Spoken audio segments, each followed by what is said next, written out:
Hello, dear viewers, and welcome to a new episode of Games and Names. Our sport for this episode is the sport of bodybuilding, and our featured star guest is Dr. Saeed Othman, the coach of Egypt's bodybuilding national team. So let's get to know more about bodybuilding in Egypt and about our star guest in the upcoming minutes of Games and Names. Bodybuilding is the use of progressive resistance exercise to control and develop one's muscles by muscle hypertrophy for aesthetic purposes. It is distinct from similar activities such as powerlifting because it focuses on physical appearance instead of strength. An individual who engages in this activity is referred to as a bodybuilder. In professional bodybuilding, competitors appear in lineups and perform specified poses for a panel of judges who rank them based on symmetry, muscularity, size, conditioning, posing, and stage presentation.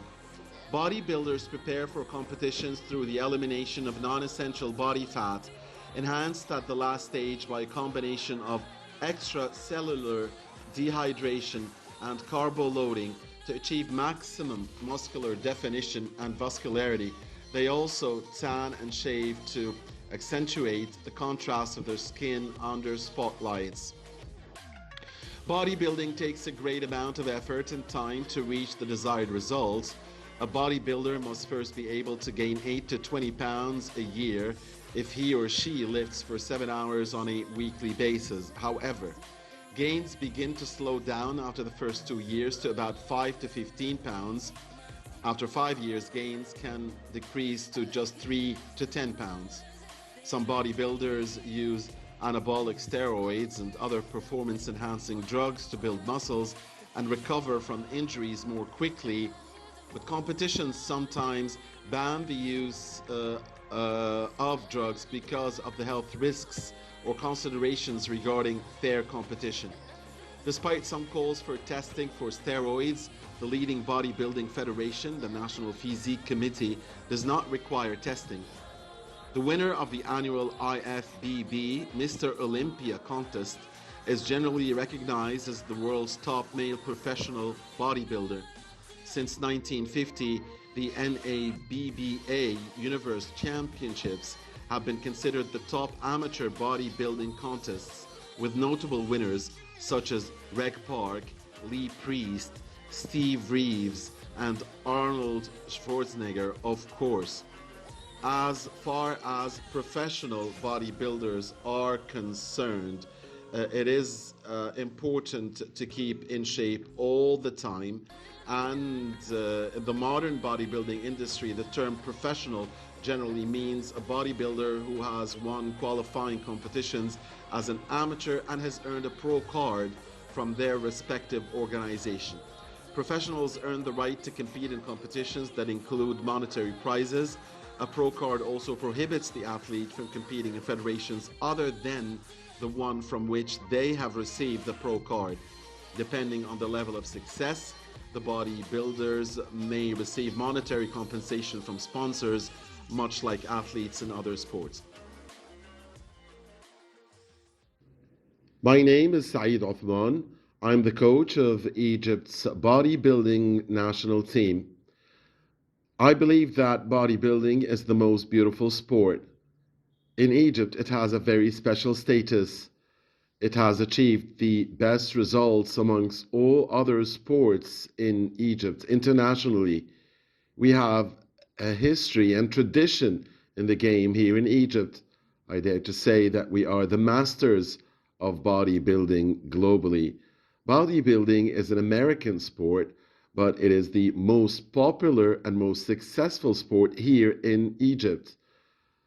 In Brazil, Argentina, Portugal, or Germany, I believe that football is the most popular sport. They are the countries that compete for the World Cup. But here in Egypt, I dare to say that bodybuilding is the number one popular sport and not football, at least when we talk about results achieved.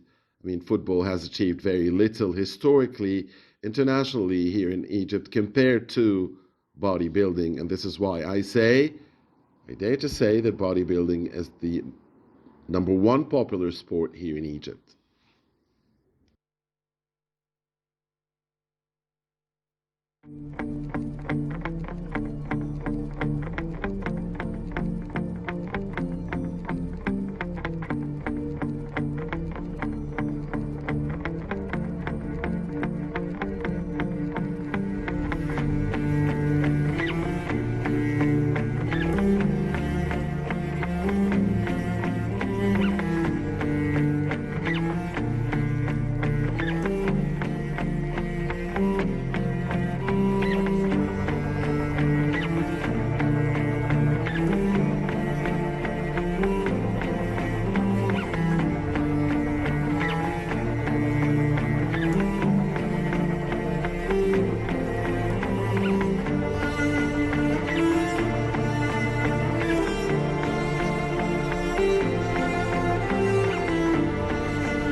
In 1952, we had Muhammad Nasr, who was Mr. Universe.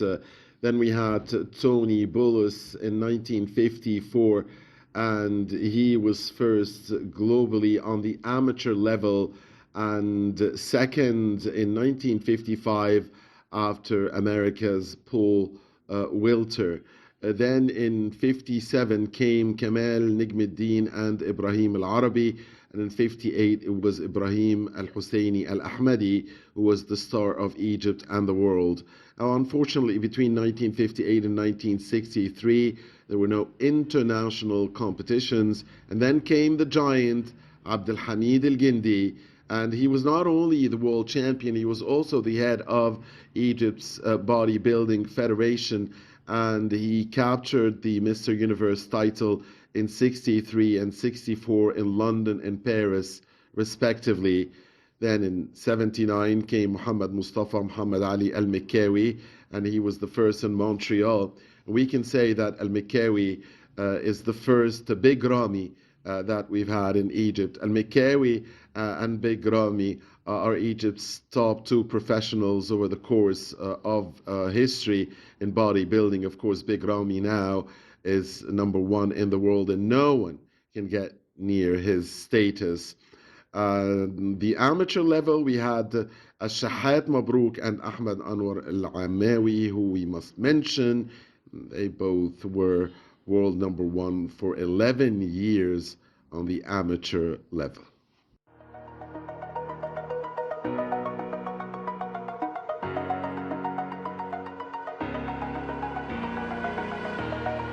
Over the edge, feel like I'm floating through the air.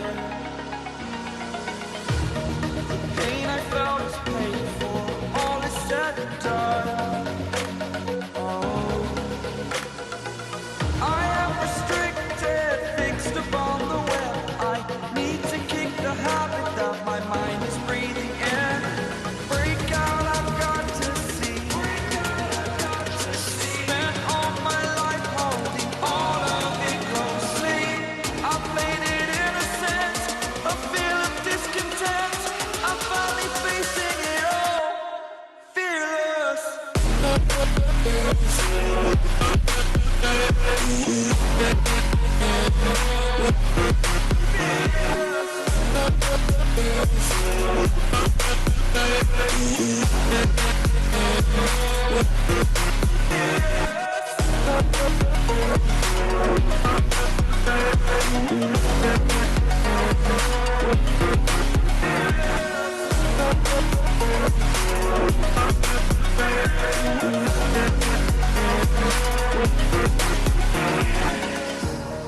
Burning the bridge that keeps us. I'm here and I'm feeling exaggerated, that's what you assume. The story's over now, I must conclude. I am conflicted, watching where I step still, hanging in the balance. Not the life I want to live, I want to take it all, standing tall. Fear I weighed the person you are. Oh, break out, I've got to see. Spent all my life holding all of it closely. I played it innocent, a feel of discontent. I'm finally facing it all, fearless.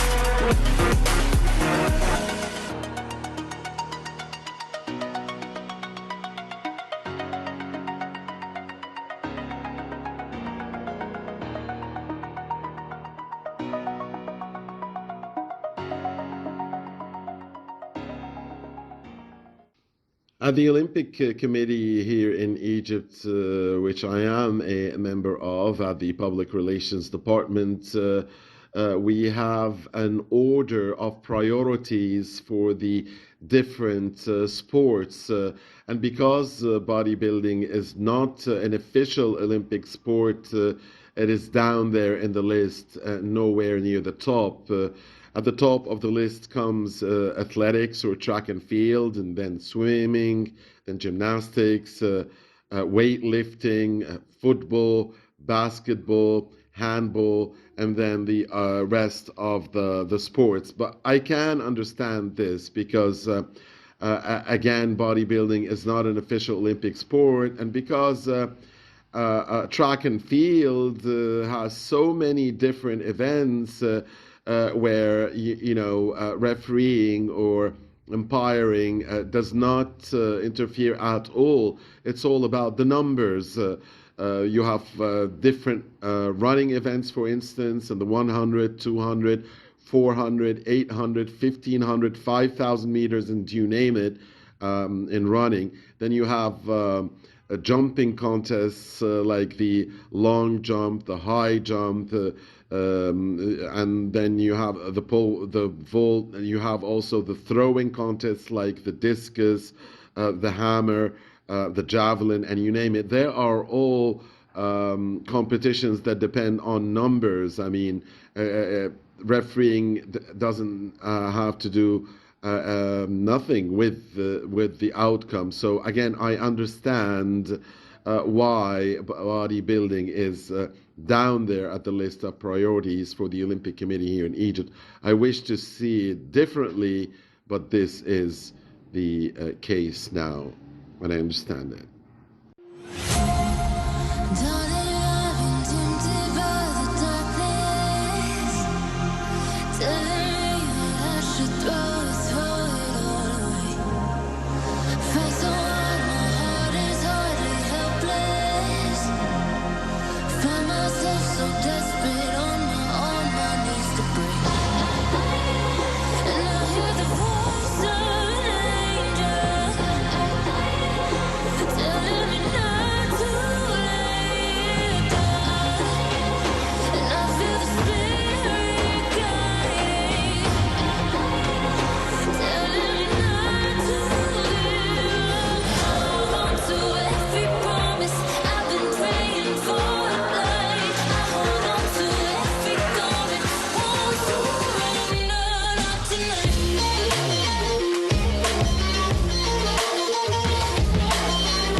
I was the head of the public relations department at Egypt's National Olympic Committee in one of those years, and there was a Summer Olympic tournament, and in came the head of the International Federation of Bodybuilding, Mr. Ben Weider, and he met with Mr. Samaranch, the IOC president back then, and he wanted to make the case for bodybuilding to be an Olympic sport. At that time, Arnold Schwarzenegger, Sergio Oliva, and Sergio McGrain were the stars of the sport. But when Mr. Samaranch saw this demonstration, he believed in his words and opinion that bodybuilding is a showy sport and not a competitive one. He wanted a competitive sport where there are numbers to be broken or winners and losers, so he refused to include the sport of bodybuilding in the Olympic agenda, though he showed his admiration for the sport and the strength and the beautiful body shapes that bodybuilding athletes possess.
So they say that our sport bodybuilding is a showy sport and not a competitive one.